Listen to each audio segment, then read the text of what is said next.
सालों पहले एक नगर का राजा अपने राज्य में रात को अपना रूप बदलकर घूमता था।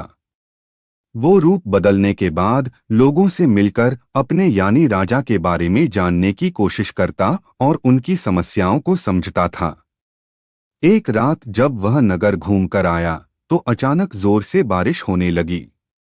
उसने देर किए बिना एक गरीब के घर का दरवाजा खटखटाया। राजा के दरवाजा खटखटाने के बाद घर से एक व्यक्ति निकला। वह एक गरीब किसान था जो अपनी पत्नी और बच्चों के साथ रहता था। बारिश तेज थी तो किसान ने राजा को अंदर आने के लिए कहा। राजा ने घर में जाने के बाद पूछा, क्या आप मुझे कुछ खिला सकते हैं? मुझे बहुत तेज भूख लगी है। वो गरीब किसान और उसका परिवार 3 दिनों से भूखा था और उसके घर में एक भी दाना अन्न का नहीं था।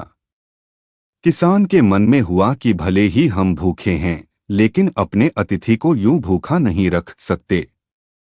अब किसान ये सोच सोच कर बेचैन हो गया कि अपने अतिथि का पेट कैसे भरा जाए। तभी उसने घर के सामने वाली दुकान से चावल चुराने की तरकीब सोची।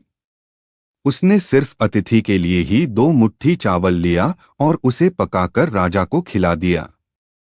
तब तक बारिश रुक गई थी और राजा अपने घर चला गया। दूसरे दिन दुकान का मालिक अनाज की चोरी की शिकायत लेकर राजा के पास पहुंचा। राजा ने दुकान के मालिक और उस गरीब किसान को अपनी सभा में प्रस्तुत होने का आदेश दिया।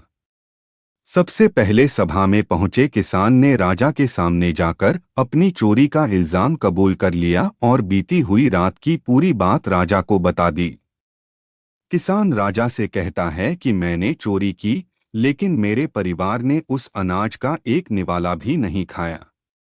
गरीब किसान की बातें सुनकर राजा बहुत दुखी हुआ और उसने किसान को बताया कि अतिथि के रूप में मैं स्वयं तुम्हारे घर आया था। इसके बाद राजा ने सभा में पहुंचे दुकानदार से पूछा कि क्या आपने अपने पड़ोसी को चोरी करते हुए देखा था? दुकानदार ने जवाब दिया कि हाँ, मैंने इसे रात में चोरी करते हुए देखा था।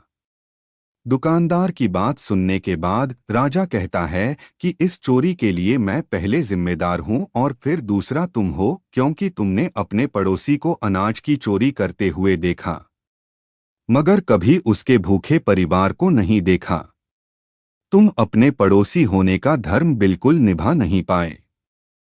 इतना कहने के बाद राजा ने दुकानदार को सभा से जाने के लिए कह दिया और किसान की अतिथि निष्ठा भाव को देखकर उसे 1000 सोने के सिक्के इनाम के रूप में दे दिया। कहानी से सीख, अगर कोई आसपास रहने वाले मुसीबत में है तो हमें उनकी मदद करनी चाहिए।